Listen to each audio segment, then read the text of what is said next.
마가복음 14장 66절에서부터 마지막 절까지 72절입니다.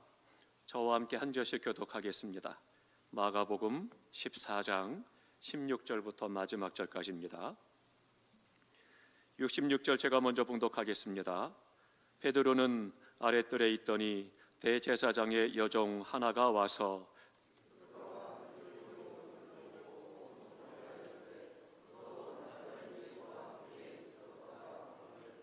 베드로가 부인하여 이르되 나는 내가 말하는 것이 무엇인지 알지도 못하고 깨닫지도 못하겠노라 하며 앞뜰로 나갈새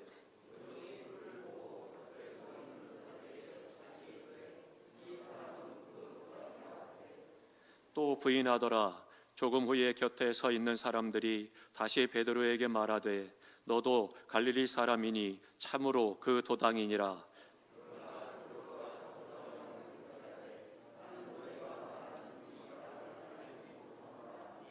다 함께 봉독합니다. 닭이 곧 두 번째 울더라. 이에 베드로가 예수께서 자기에게 하신 말씀 곧 닭이 두 번 울기 전에 내가 세 번 나를 부인하리라 하심을 기억하되 그 일을 생각하고 울었더라. 아멘. 아멘. 오늘 새벽에는 회개하는 삶에 대해서 함께 말씀을 나누도록 하겠습니다. 예수님께서는 이 땅에 계시는 동안 수시로 내가 십자가에 죽을 것이다 라고 하는 죽음에 대해서 말씀하십니다. 그것이 세 번에 걸쳐서 말씀을 하고 있는데요, 내가 십자가에 죽을 것이다 라고 말씀하실 때마다 제자들의 반응은 다 달랐습니다. 첫 번째로는 그들은 몰랐어요. 이 말씀이 무슨 뜻이냐. 예수님이 이 땅에 오셔서 수많은 기적과 능력을 행하고 또 하나님의 영광을 드러내고 그동안 역사 일에 보지 못했던 기적들을 행하고 수많은 병자들을 고쳐주시고 심지어는 죽은 자까지 살리는 기적을 행하시게 되죠. 그 모습을 보면서 한쪽에서는 열심당원이었던 유다를 비롯한 몇몇 제자들은 내가 예수님을 통해서 우리나라가 해방이 되고 독립이 되면 정치적으로 한 자리를 차지할 것이다 라고 하는 인간적인 소망과 비전을 한 마음에 갖고 있습니다. 주님의 말씀과 주님의 뜻과는 아무런 상관도 없고 또 그것에 대해서 생각하지도 않았습니다. 그저 주님의 행하는 역사를 보고 내가 줄을 잘 탔구나. 그래서 내가 주님이 이 나라를 독립시키고 왕이 되면 내가 한 자리에 차지할 것이다 라고 하는 인간적인 생각과 세속적인 생각으로만 가득 찼습니다. 그러니까 주님께서 내가 십자가에 죽을 것이고 피 흘려 죽음으로 말미암아 너희를 구원할 것이고 또 내가 3일 만에 다시 살아날 것이다, 그것을 늘 말씀하시지만 그러나 제자들은 그 말씀의 뜻을 알지 못하고 하나님의 섭리와 계획하심도 관심이 없었습니다. 오직 관심은 내가 주님을 이용해서 어떻게 하면 이 땅에서 출세할까, 잘 먹고 잘 입을 수 있을까, 잘 살 수 있을까를 그들은 생각했다라고 하는 겁니다. 두 번째도 말씀하실 때도 여전히 제자들은 동일한 행동의 모습을 보여주고 있습니다. 마지막으로 주님께서도 내가 팔려서 죽을 것이다 라고 말씀하니까 인간적인 의의를 가지고 주님, 우리가 그렇게 두지 않을 겁니다. 결코 주님을 떠나지 않을 것입니다 라고 이야기를 하고 주님의 십자가의 죽음에 놀란 하나님의 약속과 섭리와 계획하심에 대해서는 그들이 여전히 깨닫지 못했던 것들을 볼 수가 있습니다. 그러나 주님은 계속해서 그들에게 내가 십자가에 죽을 것이고 그것이 하나님의 뜻을 이루는 것임을 말씀하고 있습니다. 뿐만 아니라 제자들은 예수님을 그 말씀을 들음에도 불구하고 하나님의 뜻을 알지 못했기 때문에 어떻게 해요? 여전히 자기들 하고 싶은 대로 자기들의 생각대로 주님을 따라가고 있는 것을 볼 수가 있습니다. 그러니까 주님이 십자가에 못 박혀 돌아가시고 나서 주님이 말씀하신 대로 복음을 전하는 것에 대해서는 전혀 아무런 준비도 되어 있지 않은 그런 상태였습니다. 그런데 주님께서 내가 메시아다, 십자가에 죽고 다시 살아날 것이다 라고 하는 것은 말씀하신다라고 하는 것, 내가 메시아다라고 선포하는 것은요 무슨 의미가 있느냐, 거기에는 첫 번째로는 그것입니다. 생명입니다. 생명을 바치는 겁니다. 그러니까 세상 사람들이 예수님이 내가 십자가에 죽을 것이고 다시 살아날 것이고 메시아다라고 선포하게 되면 수많은 사람들이 쟤 미쳤다, 나사렛 예수다라고 이야기를 하고, 그리고 나사렛 예수라는 말의 의미는 비하하는 의미입니다. 조롱하는 거예요. 촌 것이 어디에서 와서 지가 메시아라고 그래? 감히? 그런 생각입니다. 그러니까 예수님 당시에 예수님을 십자가에 못 박으라 고발할 때 뭐라고 말하느냐? 나사렛 예수다라고 말할 때, 나사렛이라고 하는 것은요, 유대 나라의 많은 도시 가운데 작은 시골 동네예요. 그러니까 예수님께서 작은 동네에서 자랐기 때문에 그것이 촌것이 무슨 왕이야 메시아야 라고 하는 조롱하는 의미가 그 안에 들어있는 말입니다. 그러니까 예수님이 내가 메시아라고 선포할 때에 수많은 사람들이 생명을 빼앗는 거죠. 감히 무슨 내가 어린 것이 촌것이 와가지고 왕이 되고 메시아가 돼? 그래서는 돌에 맞아 죽는 그런 일이 되는 거예요. 그러니까 하나님 앞에 감히 하나님이다라고 말하니까 참남하다는 거예요. 그래서는 능히 생명을 걸어야만 이 말씀을 할 수가 있는 것입니다. 근데 예수님께서는요, 내가 십자가에 죽을 것이고 다시 살아날 것이고 메시아로 너를 구원할 것이다 라고 하는 것을 선포하고 얘기하신 것을 볼 수가 있습니다. 오늘 본문에 앞서 55절부터 65절까지 보면 예수님께서는 자신이 메시아임을 명확하게 밝히고 있습니다. 그래서 예수님께서 메시아다라고 말씀을 했는데 문제는 그거예요. 주님께서 내가 메시아야 생명을 걸고 선포했는데 유대인들도 대제사장들도 율법을 연구하는 그런 모든 자들도 어느 누구도 예수님에 대해서 말씀을 가지고 와서 네가 어디에 메시아야 증거를 대라고 해가면서 논쟁을 벌이거나 그것에 대해서 메시아가 아니다라고 하는 것을 증언하는 사람은 한 사람도 없습니다. 다 어떤 생각이냐? 제자들과 똑같습니다. 방향만 다를 뿐이지 제자들은 예수님의 능력과 권세와 행하는 역사를 보고 내가 주로 잘 탔으니 정치적으로 세상적으로 권력적으로 물질적으로 누려보자 그런 생각 갖고 따라갔지만 종교인들, 바리새인들과 사두개인들과 율법학자들은 다 어떤 사람들이었어요? 그들의 기득권을 지키려고 그래서 예수님에 대한 시기, 질투, 미움만 있었던 거예요. 자신들의 종교성과 잘못된 신앙생활을 지적하는 것에 대해서 불편해하고 그것에 대해서 마음이 괘씸하게 생각을 하고 악한 마음을 가지고 그리고 예수님이 메시아다 아니다 상관없습니다. 내 자리만 보존하면 되고 그리고 내가 사람들에게 여전히 위선과 거짓을 행할 때 드러나지만 않으면 되는 거고 내가 세상적으로 인정만 받으면 되는 거고 어떻게든 저 예수 죽여야 그래야 우리가 편안하게 여전히 사기치면서 생활할 수 있다. 그런 생각을 하는 거죠. 그러니까 동일하게 예수님의 메시아라고 하는 이 사건을 놓고 그 역사를 놓고 다 다르지만 동일한 세속적인 세상적인 인간적인 그런 것들로만 그들이 가르쳤던 것을 볼 수가 있습니다. 그런데 주님께서는 개의치 않았습니다. 오직 하나님의 역사를 이루어 가도록 메시아가 되셔서 우리를 죄에서 구원하시는 것만 관심을 갖고 그것의 사명을 집중하시고 이 역사를 이루어 가셨죠. 십자가를 앞에 두신 예수님은요 오늘도 우리에게 말씀하고 있습니다.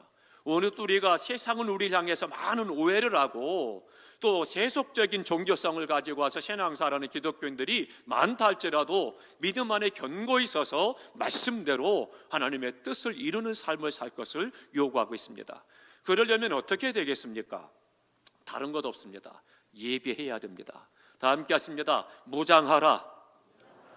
예비하고 무장하는 삶을 살아가야 세상이 무너지고 하늘이 무너지고 땅이 꺼지는 것 같은 환난과 시험과 고난과 핍박이 온다 할지라도 때로는 우리가 알지 못하는 찾아오는 교묘한 영육 간의 그런 전쟁이 있을 때에 말씀으로 분별하고 영을 분별하고 진리를 깨달아서 하나님의 뜻 가운데서 하나님을 영화롭게 드리고 우리의 사명을 감당하고 저 천국을 얻는 믿음의 삶을 살아갈 수가 있는 것입니다. 그렇다면 우리가 어떻게 해야 되겠느냐? 예수님께서 메시아다라고 하는 것을 고백하고 주님만이 우리의 구주 되시고 예수님만이 우리의 길이요 생명이다라고 하는 것을 계속해서 고백하면서 선포하면서 나아갈 수 있어야 됩니다. 이를 위해서 어떻게 해야 돼요? 준비하되 무장해야 되는 겁니다. 한마디로 말씀드리면 말씀과 기도 가운데 성령 충만해야 합니다. 점점 영계는 혼탁해가고 세상의 많은 신학자들도 목회자들도 잘못된 복음을 가지고 찾아와서 이단 뛰어넘는 그런 악한 말들로 우리를 괴계하고 미워하고 조롱하고 미혹하는데 우리가 그것을 차단할 방법이 없는 거예요. 그러니까 지금 어떻습니까? 우리가 코로나로 말미암아 온 세계가 유튜브가 막 세계가 하나가 돼서 아침에 일어난 사건을 우리가 지금 듣잖아요. 그러니까 전 세계가 지구촌이 돼서 순간순간 곳곳에서 수많은 사건들을 들을 뿐만 아니라 또 수많은 많은 신앙적인 말씀들을 듣는 그런 일들을 겪죠. 근데 그 가운데서 잘못된 것들이 너무나 많습니다. 복음이 아닌 복음이 많은데 어떻게 분별하겠느냐는 거예요. 그러니까 말씀과 기도 가운데 성령 충만해서 말씀으로 영을 분별하지 않으면 우리가 미혹될 수밖에 없고 넘어질 수밖에 없고 복음을 온전히 증거할 수가 없다라고 하는 거죠.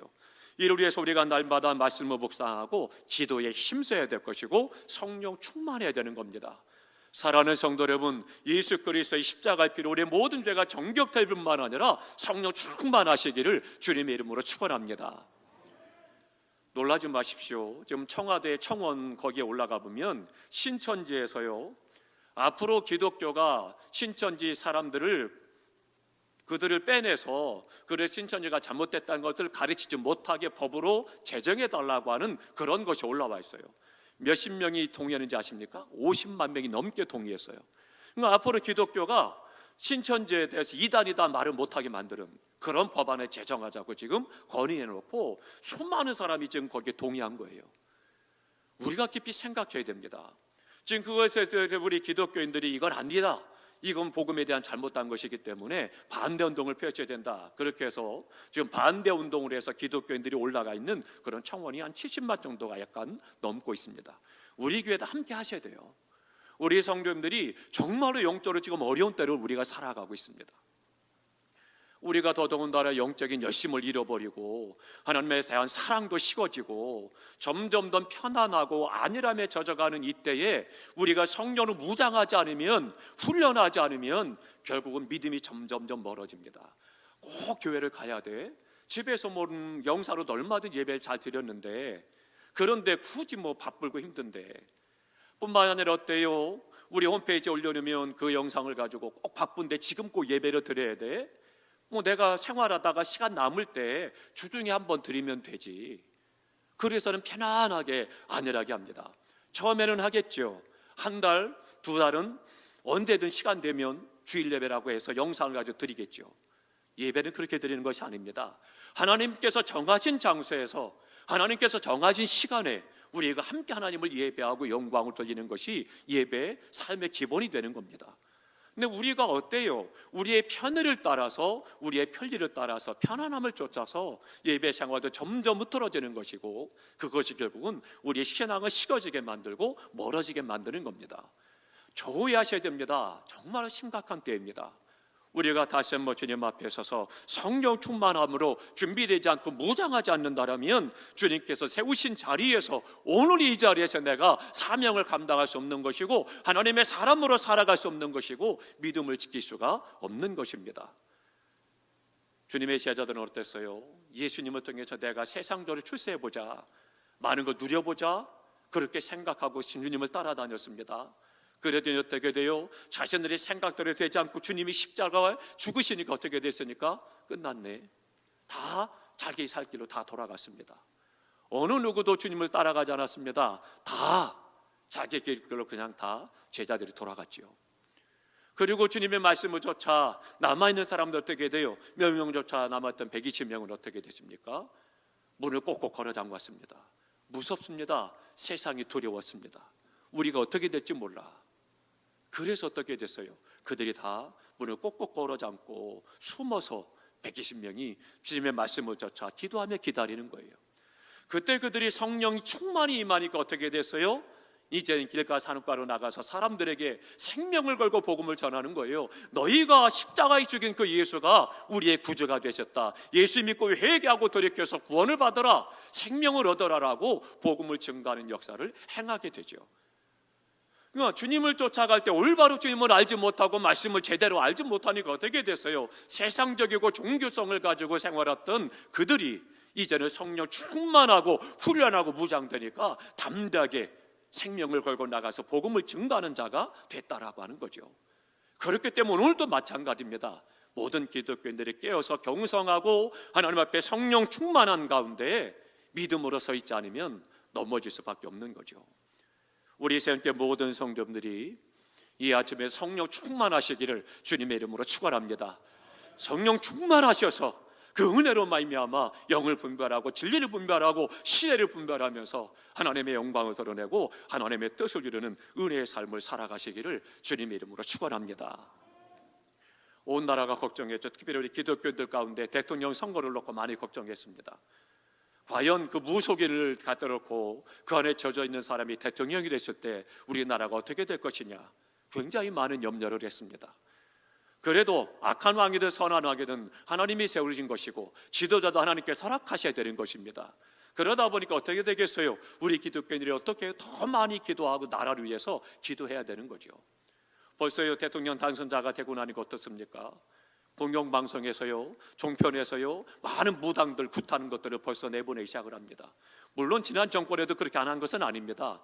곳곳에 많이 생겨났습니다, 이전보다. 그런데 이제는요, 그것을 전체적으로 처음부터 끝까지 노골적으로 다 굿하는 장면을 보여주는 일들이 이제 시작이 된 거죠. 기도하셔야 됩니다. 정말 우리 나라를 위해서 기도해야 됩니다. 하나님의 은혜 가운데 정말로 지금 많은 일들이 준비되고 있습니다. 우리 교단의 총회장 선거가 얼마 남지 않았습니다. 문제는요, 그동안 총회장 선거한다라면 뭐 어떤 일이 있는지 아십니까? 부끄럽지만 고백하고 우리가 기도하고 바꿔나가야 됩니다. 돈 선거를 하는 거예요. 돈을 뿌려서 대의원들에게 봉복들을 돌리고 그렇게 해서 총회장이 당선되는 거예요. 우리 의식 있는 목회자들이 안 됩니다, 그거 바꿔야 됩니다, 여전히 얘기하고 하지 않지만 그럼에도 불구하고 몇몇 정치하는 장로님들과 목사님들에 의해서 돈을 뿌리고 그렇게 해서 총회장이 돼가지고 과연 일을 어떻게 하겠습니까? 그 부끄러움을 가지고 어떻게 복음을 전하겠습니까? 심각하죠. 더 문제는 뭔지 아십니까? 세상이 그걸 안다는 거예요. 그래서 지금 세상을 고발하는 프로그램들에서 뭘 준비하는지 아십니까? 이미 다 자료를 다 준비해 놓은 거예요.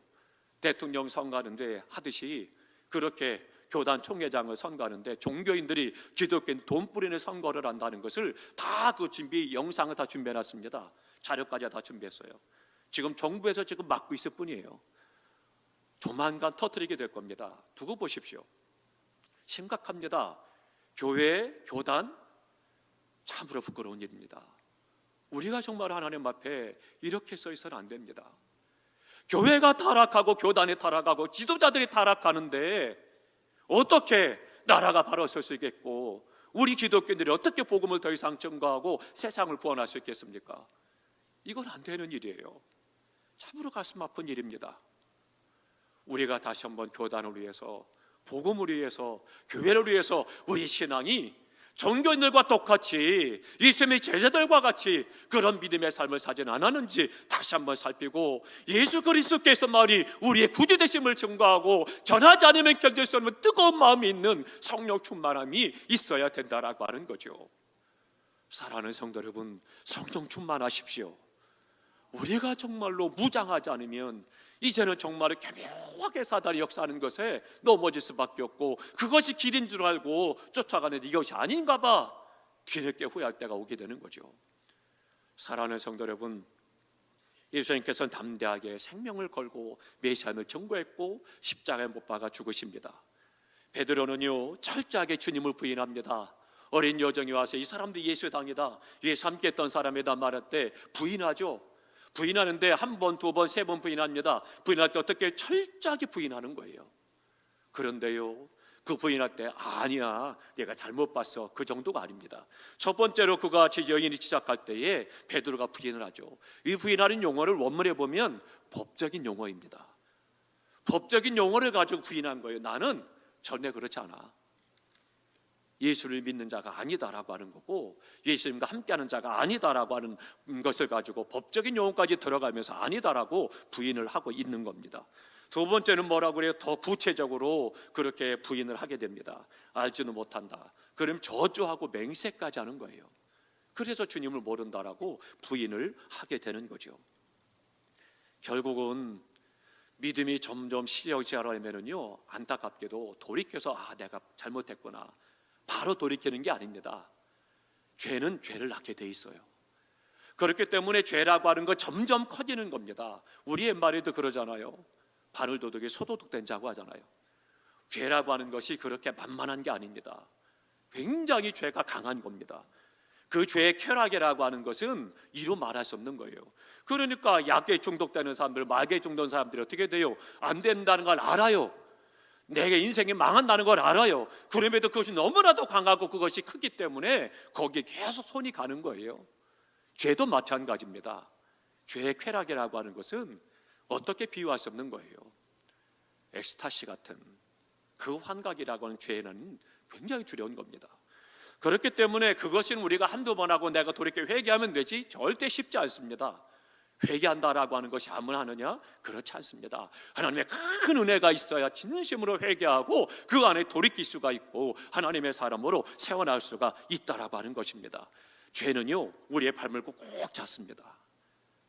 지난 과거가 내가 회개했으니까 괜찮다 아닙니다. 흉터가 남아있는 거예요. 그리고 그것 때문에 계속 그 죄가 나를 올가매고 고통하게 하고 힘들게 하는 거예요. 그래서 웬만큼 은혜 가운데 거하고 믿음으로 무장하자면 이기가 쉽지 않다라고 하는 것입니다. 사랑하는 성도 여러분, 우리가 주님 앞에 서서 다시 한번 살필 필요가 있습니다. 믿음 안에 견고히 있어서 주님을 바라보고 내 안에 무슨 죄가 있는가를 다시 한번 살피는 시간이 필요한 거죠. 우리가 주님 앞에 설 때마다 나를 돌이켜서 형법, 민법, 그건 것에 법적인 부분에 올바르지 않았다고 죄가 없다? 아닙니다. 더 심각한 죄들이 주님께서 말씀 가운데 있다라고 하는 거죠. 우리가 다시 한번 살펴서 하나님 앞에 거룩함으로 서야 될 것입니다. 베드로가 그렇게 부인했어요. 유다도 부인했습니다. 유다는 주님을 팔아버렸습니다. 베드로는 주님을 모른다고 했습니다. 둘 다 어떻게 돼요? 주님을 배신했죠. 그런데요, 결과는 하늘과 땅의 차이가 있었습니다. 어떤 차이예요? 베드로는 하나님의 사도로 쓰임받아서 영광스러운 존재가 되었지만 유다는 생명을 버리는 어리석은 자가 되고 말았습니다. 근본적인 이유가 어디 있습니까? 똑같이 죄를 졌음에도 불구하고 베드로는 회개했고 유다는 회개하지 못했다라고 하는 것입니다. 그렇다면 베드로는 회개하고 돌이켰지만 유다가 못한 이유가 뭐예요? 그는 자책만 했을 뿐입니다. 자책했다는 거요. 내가 하는 것이 그렇지 내가 잘못했네. 그냥 그 정도예요. 예전에 한참 우리가 우스갯소리로 나눴던 이야기들이 있습니다. 어떤 사람이 버스에 올라탔는데요, 버스비가 없었습니다. 그래서는 운전기사에게 딱지 때리고 내리라고 그랬습니다. 그랬더니 그 사람이 내리면서 그러는 거예요. 나 같은 놈은 맞아도 싸. 그리고 내렸다는 거예요. 그게 그냥 뉘우치는 거 많은 거예요. 아무런 의미가 없는 거예요. 우리가 주님 앞에 서서 다시 한번 살필 필요가 있는 것입니다. 유다도 뉘우쳤지만 그러나 성경은 말씀합니다. 회개가 아니다라고 하는 거죠. 그저 자책했다라고 하는 겁니다. 예수님을 의지하여 회개하는 것이 아니라 주님의 보혈을 의지하고 회개한 것이 아니고 스스로가 한탄하고 절망하고 그냥 생명을 버린 것뿐이라고 하는 것입니다. 회개가 아닙니다. 우리가 다시 한번 살펴야 됩니다. 하나님의 은혜가 있는 사람이 회개할 수 있는 거예요. 이 아침에도 횡령이 우리 가운데 회개를 불어넣어 주심으로 말미암아 우리의 허물과 죄악된 것들을 고백하고 주님 앞에 보혈의 피로 정결하고 씻음을 받아서 거룩하고 성결한 하나님의 사람으로 설 수 있기를 주님의 이름으로 축원합니다. 베드로는 엎드려 통곡하며 울었다라고 했습니다. 그 얘기는 참회의 눈물을 흘렸다는 거예요. 그래서 이스라엘 백성들이 회개할 때 어떻게 되느냐? 회개하는 모습이 바로 그런 겁니다. 재에 앉아서 통곡하며 죄를 뿌리면서 그렇게 회개하는 거예요. 베드로는 온전히 회개하는 삶을 살았음을 잘 보여주고 있는 것입니다. 이 아침에 하나님 은혜가 우리 가운데 충만함으로 말미암아 우리의 회개하는 은혜의 삶이 되어짐으로 말미암아 하나님 앞에 거룩하고 성결함으로 서서 하나님을 영화롭게 드리는 은혜의 삶이 되시기를 주님의 이름으로 축원합니다. 예수님과 같이 어떤 어려움과 핍박과 환난이 있을 것이 뻔히 보이지만 그러나 사명이기 때문에 그 말씀을 선포하고 그 말씀을 따라 십자가에 억울한 누명을 쓰고 죽으시고 그리고 그 안에서 하나님의 뜻을 이루고 하나님의 영광을 드러냈던 것처럼 또한 베드로가 하나님의 말씀이 이루어지는 것을 우리에게 보여주고 말씀해 주셨던 것처럼 우리 또한 어떤 어려움과 환난과 시험과 고난 가운데서도 주님을 바라보며 처연하게 사명을 감당해 나가도 복음을 증거하고 하나님께 영광 돌리는 은혜의 삶이 되시기를 주님의 이름으로 축원합니다. 우리가 그 안에 있을 때 어떤 질병이 찾아와도 어떤 고난과 시험이 찾아와도 담대할 수 있는 것이고 그 안에서 찬송하며 천사를 향해 나아갈 수 있는 은혜의 삶을 살아갈 수가 있습니다. 우리 모두가 이 새벽에 성령 충만하시기를 주님의 이름으로 축원합니다. 기도하겠습니다.